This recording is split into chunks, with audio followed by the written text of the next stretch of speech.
얘들아 안녕? 난 오늘부터 너희와 함께 투자 공부, 경제 공부를 함께 하게 될 오반장이라고 해. 우리 함께 공부 열심히 해서 똑똑해지자고. 오늘 첫 번째 시간은 올림픽을 공부해 보도록 하겠습니다. 윌리쌤과 함께 알아볼게. 윌리쌤 어서오세요. 안녕. 안녕하세요. 안녕. 잘 지냈지? 네. 아까 컨셉 얘기할 때하고 너무 지금 텐션이 또 달라서. 혹시 오늘 윌리쌤 로보트가 오신 건가요? 윌리쌤은 저기 정신 저쪽에 있고 네. 일단 말은 여기서 누군가 이어받는 것으로.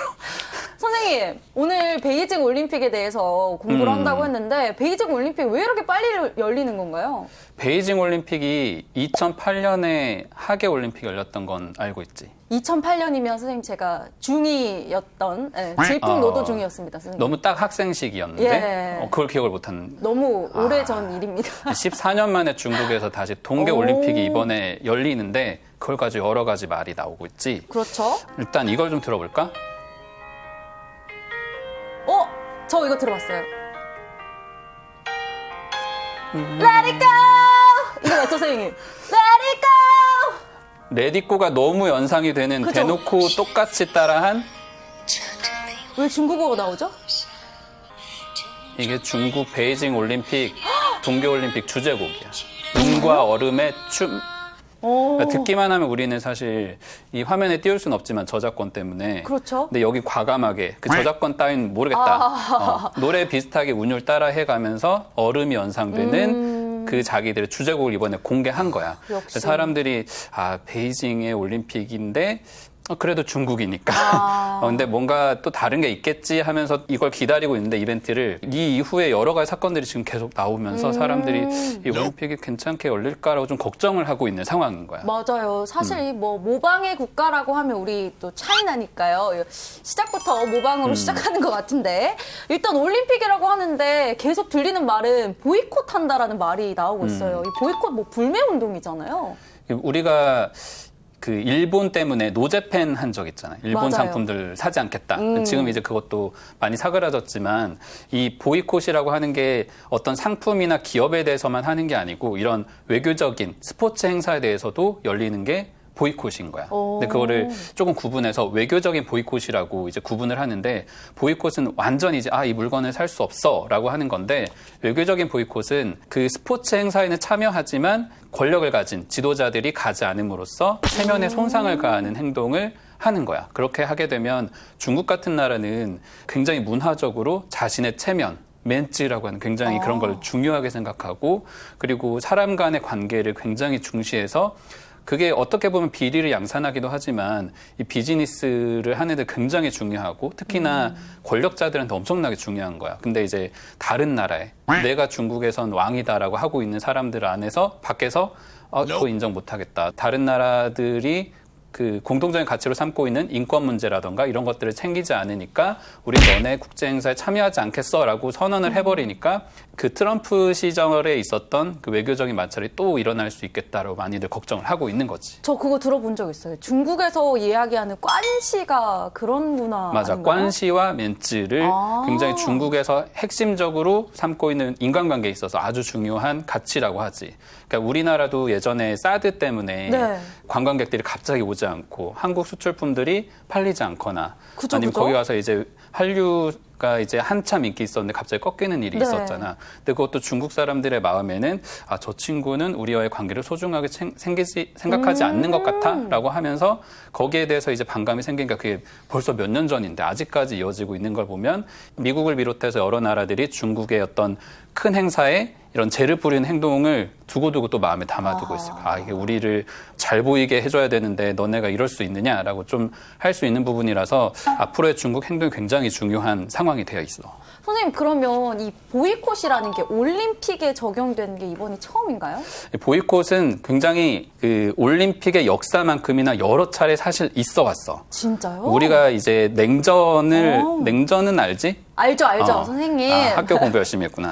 근데 냉전 시대를 겪으면서 그때만 해도 지금 이제 러시아로 바뀌었지만 옛날 소련을 중심으로 한 공산권 국가 그리고 거기에 맞서는 미국을 중심으로 한 서방권 국가가 굉장히 맞서던 시기에 그 올림픽 이벤트가 열리거나 또 뭐 인종 간의 여러 가지 이슈가 있을 때 열리게 되면 서로 간에 마찰이 생기면서 참석을 아예 안 하는 일도 있었어요. 선수도 안 보내는. 선수도 안 보내는 일이 있었는데 1936년에 독일 베를린에서 있었던 거는 그러니까 미국이 이 경험 때문에 이번에 굉장히 예민하게 반응을 하는 건데 당시에 나치 정권이 있을 때 베를린 올림픽이 열렸단 말이야. 그렇게 되면 나치 정권이라고 하는 건 역사에서도 잊혀졌으면 하는 다시는 이걸 반복했으면 안 되겠다라고 생각하고 있는 부분인데 미국이 가가지고 나중에 그 선전에 너네가 악용된 것 같다 비판을 너무 받았었던 거야. 그래서 다시는 그렇게 하지 않겠다라고 되어 있었던 거고 그러고 나서 좀 중요한 이벤트가 1980년에 모스크바에서 올림픽이 열렸었는데 이 모스크바면 소련에서도 당시 소련에서도 아주 중요한 도시에서 올림픽이 도시? 열린 거잖아. 네. 이번하고 아주 똑같아. 미국을 비롯한 서방, 우리나라하고 일본 포함해서 50개 나라가 거기에 대해서 보이콧을 하게 됐었던 거야. 그렇게 되면서 얼마나 이제 억울해. 자기들은 행사하느라고 돈도 많이 쓰고 했는데 안 오니까. 그래서 4년 뒤에 미국 LA에서 하필 또 미국 가서 열렸는데 미국의 그럼 소련을 비롯한 공산권 국가들, 동독이랑 이런 나라들이 우리 안 갈래. 복수전. 서로 복수전을 좀 약간 치사하게 한 거야.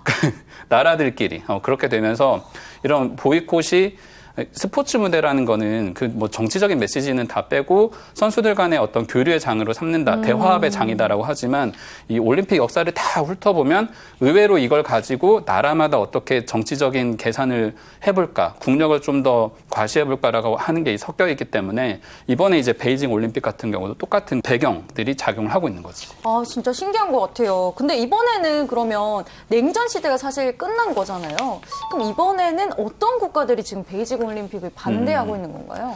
지금은 이제 중국하고 미국하고 이제 나눠서 본다면 중국이 없으면 안 되는 나라들 그리고 미국이 없으면 안 되는 나라들로 딱 갈리는 거야. 태평양을 이렇게 두고 북미부터 이렇게 해서 미국하고 붙어 있는 캐나다 그리고 호주 이렇게 쭉 이어져 있는 라인들은 중국에 가지 않겠다. 베이징 올림픽에 외교사절단을 보내지 않겠다. 거기에 이제 영국이나 뉴질랜드 같은 이게 파이브 아이즈라고 미국에서도 영국하고 호주, 뉴질랜드, 미국을 이렇게 이으면 중국을 가운데 두고 감시하는 것 같잖아요. 이렇게 군사적으로도 안보적으로 굉장히 중요한 나라들이 서로 동맹을 맺으면서 여기 견제 메시지를 던지는 거고 한편으로는 중국하고 가깝지만 또 미국이 없으면 안 되고 너무 미국 편만 들면 또 위험한 우리나라나 일본 같은 나라들은 애매한 입장을 내놓게 되고 있는 거지 이번에. 그렇게 해서 이 보이콧에 동참을 하느냐 마느냐를 두고 굉장히 선택의 기로에 있는 게 또 우리의 입장이어서 이게 나중에 또 한 번 또 당한 게 있으니까 그 피해를 입지 않기 위해서 서로 조심하는 분위기가 지금 형성이 돼 있지. 지금 국가적으로 보면 청팀과 백팀이 지금 갈린 상황으로도 볼 수 있을 것 같아요. 지금 사실 뭐 시진핑도 그렇고 중국에서 열심히 준비하고 있을 텐데 반응이 어떤가요? 좀 화가 났을 것 같아요. 중국에서는 당연히 화가 나죠. 중국에서는 아까 얘기한 대로 나한테 이런 흠집을 낼 만한 사람이 누가 있어라고 약간 이렇게 의기양양하던 차에 갑자기 그래버리니까. 그래서 사실 근데 중국도 카드가 없기는 해. 뭐라고 막 읍소를 할 수도 없고 또 그것도 못나 보이잖아. 그쵸. 그렇게 하기는 또 싫고. 그래서 말로는 너네 초청 안 했으니까 뭐 그러든지 말든지 나중에 너네가 안 온 거에 대한 대가를 치를 거다. 이런 식으로 이제 말을 하고 있는 거야.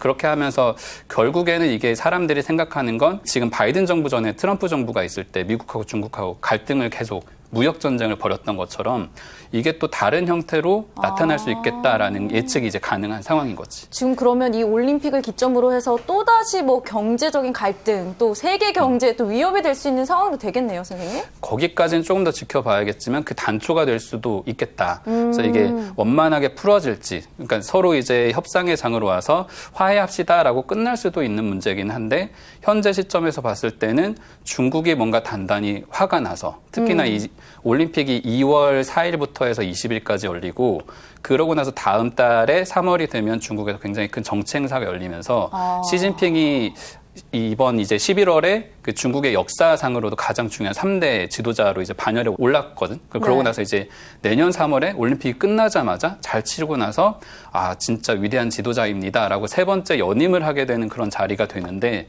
이런 것들이 이제 이루어지고 나면 그 다음에 이제 더 강경하게 나올 수도 있는 부분이라서 이게 어떤 올림픽, 스포츠 행사로 끝나지 않을 수 있겠다라는 예측이 가능해 보이지. 네, 이 베이징 올림픽이 굉장히 시기적으로도 중요한 상황이거든요. 애매한 상황이야. 근데 이게 지금 그 미국에서도 그렇고 반대를 하는 데는 또 이유가 있어야 될 거 아니에요. 무슨 이유로 지금 반대를 하는 건가요? 중국이란 나라가 우리나라처럼 하나의 나라가 이렇게 아주 단단하게 뭉쳐있는 게 아니라 중국은 예전에 춘추전국이라는 아주 역사적인 시대를 거쳐서 하나의 병합된 형태의 나라를 갖춰가기까지 굉장히 오랜 시간이 걸렸었단 말이에요. 그래서 중국은 독재 체제를 유지하고 나라의 안정을 유지하기 위해서 주변의 나라들이 떨어져 나가면 안 되는 상황. 왜냐하면 에너지라든가 경제라든가 여러 가지 다 얽혀 있기도 하고 그런 문제들을 통제하는 게 이 공산당, 중국 공산당의 정권하고 또 명운이 갈려 있으니까 중국 지도가 이렇게 크게 있으면 그 중국 땅이 굉장히 커 보이지만 그 중에 한 3분의 1 정도 유럽하고 붙어있는 땅 쪽에 신장 위구르 자치구라는 곳이 있어. 3분의 1이나 돼요? 내륙에서 더 깊이 들어가면 티베트가 있고 또 이 신장 위구르 자치구가 있는데 이 신장 위구르 지역 같은 경우에는 중국이 독립을 인정하지 않으면서 자기 땅으로 굉장히 포섭하려고 애쓰고 있는 지역이야. 근데 그게 이제 단순하게 정치적인 지도자하고 너네하고 우리하고 이렇게 뭐 식민지가 됐으니까 이렇게 합시다라고 그냥 끝난 문제가 아니라 거기 사람들은 독립을 하고 싶어서 계속해서 노력하고 있는 그거를 억압하고 있는 상황이 이어지고 있거든. 그게 어느 정도냐면 중국 정부에서 신장 위구르 자치구에는 감시 카메라를 엄청나게 깔아가지고 얼굴 인식을 다 하는 거예요. 이 사람들 누군가 파악도 하고 그리고 공안들이 중국엔 굉장히 많이 깔려 있잖아요. 네. 그래서 사람들의 일거수일투족을 감시를 하는데 문자 메시지로 이 신장 위구르 사람들한테 그 다른 일탈 행동을 하지 않도록 계속해서 압박하고 전화로 이 사람들의 행동을 또 감시하고 계속 체크하고 옆집 사람이 신고를 해가지고 그 사람이 강제 수용으로 끌려가거나 이런 일들이 벌어지고 있으니까 국제인권단체에서 이 주변에 이제 이런 소수 민족들까지 포섭하지 못하고 억압적으로 행동하는 게 좀 납득할 수 없다, 인정할 수 없다. 그렇게 해서 이렇게 만약에 중국의 행태를 인정하게 되면 그런 그 폭력적인 국가의 행동을 인정하게 되는 꼴이니까 다들 반대를 하고 있는 거지. 마치 얘기를 들어보니까 선생님 저희 우리나라가 겪었던 그 독립운동이 지금 위구르에서 있는 것 같다 이런 생각도 맞아. 들어요. 우리도 독립운동을 거의 30년 넘게 네. 하고 겨우 그게 이제 우여곡절 끝에 이제 빛을 보게 됐는데 거기 같은 경우는 그런 신라 같은 희망이 있으니까 뭐 이 유럽이라던가 아니면 미국 가서 거기서 계속 시위를 이어가지만 너무 작은 목소리인 거. 중국이랑 거대한 권력이 또 버티고 있으니까. 그래서 이 올림픽이라는 행사를 계기로 서방 국가에서는 서방 국가 나름대로 중국을 압박하는 카드로 쓰는 거고 거기서도 이걸 최대한 알리고 싶어서 성화봉송할 때도 뭐 우리의 어떤 독립을 지지해 주십시오 이렇게 시위도 하고 그런 일들이 계속 반복해서 일어나고 있는 좀 좋지 않은 상황이지. 선생님 근데 저는 듣다 보니까 좀 궁금한 게요. 이런 문제가 이번에만 일어난 것도 아니었고 계속해서 제기가 됐던 문제란 말이죠. 맞아. 그러면 사실은 미국이나 이런 데서 속내가 좀 있을 것 같다는 생각도 듭니다. 이게 좀 겉으로만 드러나는 원인이지 않을까. 똑똑한 질문이야. 핵심을 찔렀다. 역시 오반장이 있으니까. 괜히 반장이 아닙니다. 이 신장 위구르의 문제만 아니에요. 그 전에도 이제 티베트 문제도 있었고 또 조금 더 가면 이제 가까운 작년, 재작년만 해도 홍콩 문제도 있었고, 그러니까 중국을 중심으로 했을 때 그 주변에 있는 나라들에 대해서는 계속해서 떨어져 나가려는 압력들이 있었고 여기에 미국이 어떤 식으로든 약간씩 개입을 계속하고 있는 상황이야. 네. 대만 같은 경우는 중국이 이제 하나의 중국이라고 하지만 그 대만의 어떤 독립적인 행정체계는 유지하도록 아직까지는 선을 긋고 있으니까 큰일이 벌어지진 않았지만 이젠 대놓고 미국이 대만의 편을 들면서 서로 간의 긴장도가 높아지고 있는 상황이고 신장 위구르 같은 경우는 중국한테는 굉장한 약점인 거야 사실은. 그러니까 아무리 어떤 원래 나라였어라고 아무리 주장을 하더라도 거기에 있는 사람들을 억압하거나 이런 부분들에 대해서는 변명할 거리가 없잖아. 그래서 미국이 그걸 계속 지켜보고 있다가 이번에야말로 시진핑이라던가 중국의 성장을 누를 수 있는 기회다라고 생각을 하고 있는 것 같아. 그러니까 왜냐하면 지금보다 좀 한 10년, 20년 더 시간이 흘러가게 되면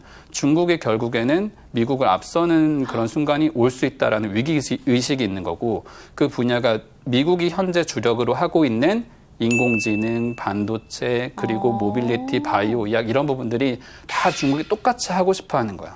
그게 만약에 이제 중국이 혼자 다 해버린다라고 하면 미국은 지금 안 그래도 여러 가지 그 경제적인 뭐 달러 패권을 유지하고 그렇죠. 있었던 것들이 네. 갑자기 흔들릴 수 있는 상황을 언젠간 맞을 수 있으니까 그걸 최대한 미연에 방지를 해야겠지.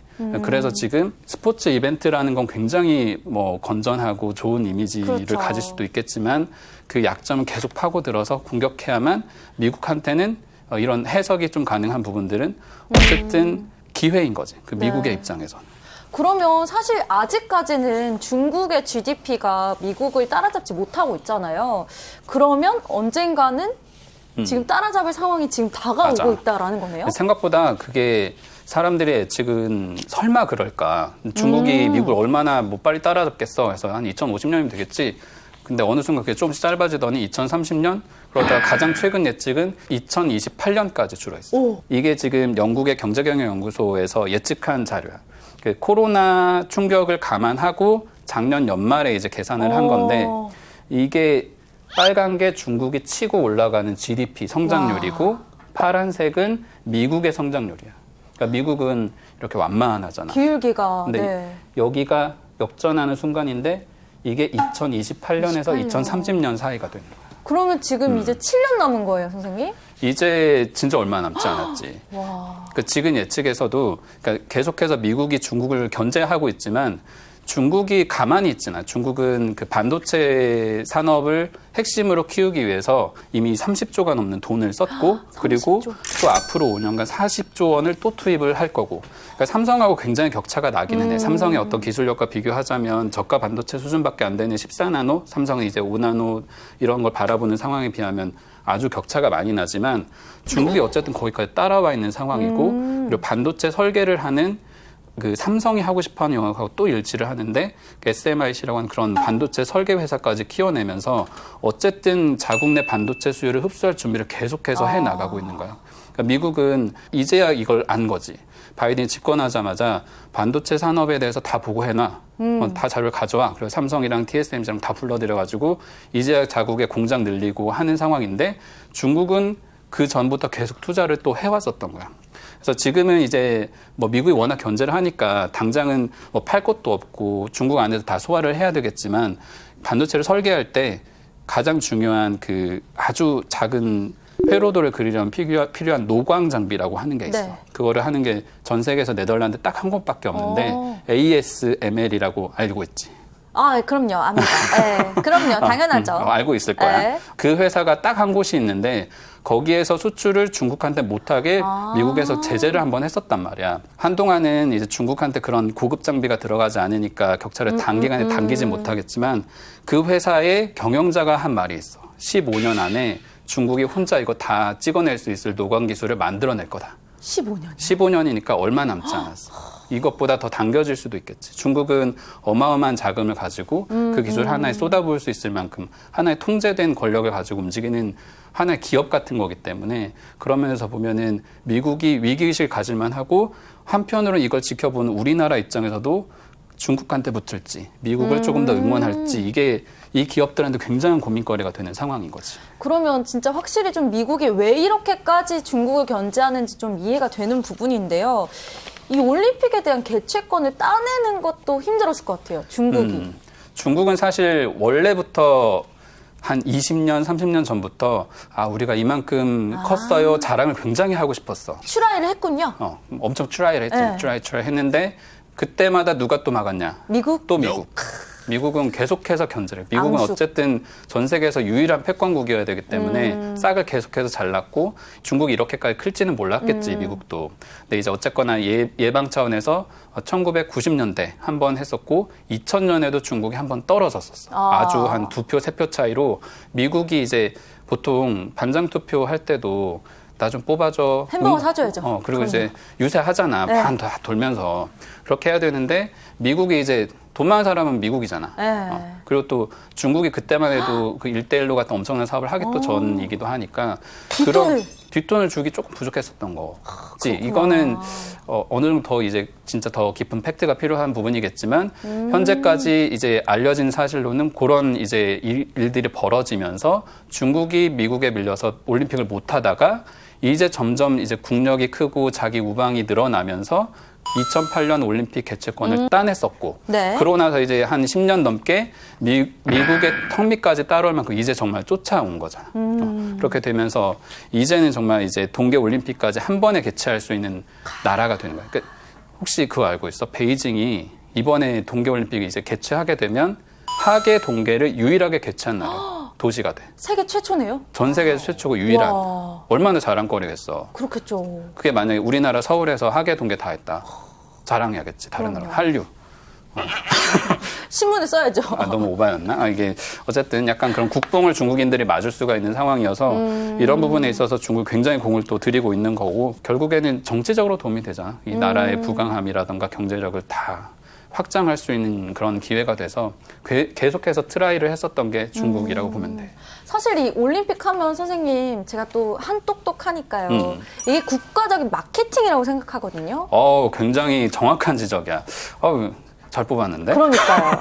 그럼 중국은 도대체 뭘 마케팅하고 싶었던 걸까요? 중국이 마케팅을 하려면 팔 수 있는 물건들을 잘 돋보이게 해야겠지. 그 그렇죠. 상품이 얼마나 가치 있는지 보여줘야 되는 건데 중국은 물건을 이미 잘 만들어. 근데 네. 딱 하나 걸리는 게 눈에 보이지 않는 거야. 메이드 인 차이나 받으면 지금 물론 많지만 어때 네. 느낌이? 좀 싼 거? 아직까지는 조금 그렇지. 고장날 것 같은 그런 느낌? 근데 사실 메이드 인 차이나로 만드는 게 아이폰이며 여러 가지 굉장히 고품질 전자기기가 있어서 이건 이제 옛말이긴 하지만 그 이미지 갭을 중국은 넘고 싶었던 거야. 자기들이 잘 만들 수 있습니다. 기술력도 있고 아주 전통적인 역사를 가지고 그런 뭐 도자기부터 우리나라랑 그 같은 궤를 하는 수작업에 있어서는 못지않은 나라이니까 장인 정신처럼? 계속해서 알리고 싶었던 거지. 근데 이제 그거를 세계인들 70억 인구가 볼 수 있는 이벤트에 중국이란 나라가 이렇게 컸습니다. 이 경기장만 봐도 진짜 예뻐요. 가보면 우리가 생각하는 중국이랑 확실히 다른 게 그것도 벌써 몇 년 전 일인데 이 경기장을 지었었던 당시에도 이렇게 후진국일 줄 알았던 나라가 너무 멋지잖아요. 보면 세계인들이 반할 수밖에 없는 거고 알고 보면 중국이 정말 어마무시한 데이터를 가지고 또 기술과 인력을 가지고 산업을 키우는 게 느껴지기 때문에 이 올림픽 이벤트 하나로 그동안의 부정적 인식을 한 번에 털어낼 수 있는 아주 엄청난 효과를 누리고 있다고 봐야지. 그렇군요. 그래서 이렇게까지 또 베이징 올림픽에 목숨을 거는 것 맞아. 같다는 생각도 드는데 사실 올림픽 하면 뭐 관광객도 많이 오고 관광 산업이 발전을 하잖아요. 이런 경제적인 면에서도 이득이 좀 있나요? 올림픽 경제적인 이득에 대해서는 실제로 조사한 게 나중에 이제 좀 밝혀진 게 있는데 보면은 돈이 되지 않는다. 실제로는 그러니까 기업으로 치면 기업이 어떤 물건을 팔아서 재무제표상에 이익을 남겨야 주가가 올라가고 이럴 텐데 올림픽은 그런 걸로 따지면 진짜 최악의 산업이긴 해. 적자 산업이네요. 무조건 적자 보는 산업인 게 왜냐하면 실제로는 짧게는 뭐 8년, 뭐 길게 한 10년, 중국만 해도 거의 20년을 준비했으니까 그 당시에 준비했었던 예산이며 그 미래에 대한 예측이 틀릴 수가 있는 거죠. 그렇죠. 거기다가 이제 공사를 하게 되면 그 단순히 건물 하나 올리는 게 아니라 경기장 하나 지어야 되고 그리고 경기장에 뭐 들어가는 철도며 도로 다 깔아야 되고 숙소 인프라 그런 것까지 다 하게 되면 실제로 투자를 하려고 했었던 예산보다 초과하는 게 비일비재했대. 이게 실제로 조사된 게 있는데 옥스포드 사이드 경영대학 연구원에서 이제 조사를 해보니까 웬만한 올림픽들이 우리나라의 서울올림픽도 포함해서 실제로 계획한 예산의 170%를 지출했다라는 게 평균적으로 나타나는 거예요. 그럼 예산을 측정했던 것보다 훨씬 더 많이 쓰게 된 거네요? 맞아. 여기 표에 보면은 이제 역대 올림픽에서 이제 비용을 초과한 사례들이 있는데 이번에 도쿄가 정말 굉장히 많이 썼지. 실제로는 뭐 28조, 30조 정도의 이제 손해를 본 상황이고 그 전까지는 가장 최악의 올림픽이 소치였어. 소치 같은 경우는 지금 이 숫자는 조금 이제 실제 손익을 다 따진 거고 원래 계획한 거에 뭐 5배에서 10배 정도의 투자가 일어나면서 뭐 50조 이상의 돈을 써버렸어. 비용이 막대해진 거네요. 근데 이 올림픽이 소치가 2014년이거든. 네. 그러니까 벌써 이 당시 물가로 감안해도 그 정도 돈을 썼으니까 나라가 가난해질 수밖에 없겠지. 이거 지금 아직까지도 그 시설을 제대로 활용하지 못해가지고 운영 적자가 난 사례들이 있고 도쿄 같은 경우는 잘 될 뻔했지만 코로나 때문에 우리가 이제 다들 이제 익히 아는 맞아요. 대로 무관중으로 이제 치러지면서 관중 수입이 사실 올림픽에서는 대부분의 매출 올림픽이 치러지게 되면 IOC 같은 경우는 후원하는 기업들한테 돈 받고 그 기업들이 4년 동안에 1,000억 원을 내는 엄청난 마케팅을 하는 거야. 그리고 이 지역한테 이제 유치를 하게끔 도와주면서 여러 가지 부대 수익을 얻게 되는 건데 관중 수입을 나눠 갖고. 근데 유치한 나라는 딱 얻는 게 그 관광객 수입밖에 없어 사실은. 그러니까 길게 보면은 올림픽의 경제 효과라고 하는 게 직접적으로는 그런 관광객의 수입 그리고 인프라를 이제 구축하고 나서 나중에 예측을 쉽게 하진 못하지만 한 10년에 걸쳐서 일어나고 있는 추정되는 수익이 있는 건데 이게 지금 도쿄 같은 경우는 인프라 투자는 했지만 사람이 다니질 않으니까 당연히 적자가 나는 거고 여긴 너무 많이 투자해서 이걸 여태까지 적자로 떠안고 있는 거고 그에 반하면 한국은 이제 상대적으로 물가 대비 좀 투자를 많이 했지만 그래도 시설을 적게 쓰면서 선방한 케이스라고 할 수 있는 거예요. 근데 나머지 대부분들은 이렇게 실패를 했었고 이제 베이징 이제 올림픽 같은 경우는 하계 치러질 때 이게 지금 비용 초과로 6조 정도가 나오는데 이때 지었던 시설들을 또 재활용하기 때문에 베이징 올림픽은 이거에 한 10분의 1 정도의 돈만 들이고도 치를 수 있다. 지금 얘기를 하고 있어. 많은 사람들이 좀 걱정하는 게 중국에서 치러지는 게 좀 성대하게 할 테니까 또 손해도 많이 날 수 있겠다라고 걱정하는데 실제로 중국이 들이는 비용이 이보다 더 적을 수 있어서 이건 조금 의외의 상황일 수도 있는데 어쨌든 대부분의 올림픽들이 수익을 낸 사례가 사실 없다라고 봐요. 일단 뭐 중국에서 비용을 줄이겠다라고 얘기했으니까 뭐 얼마나 쓰는지는 우리 같이 함께 지켜보자고. 이 올림픽에 후원하는 기업들 얘기를 해주셨잖아요. 지금 베이징 올림픽에 후원하는 기업들은 좀 마음이 조급할 것 같아요. 어떨까요? 베이징 올림픽하고 연관된 기업들을 들고 있으면 조마조마하겠지. 투자하는 분들은 경영하는 분들도 조마조마하고. 어떻게 될까요?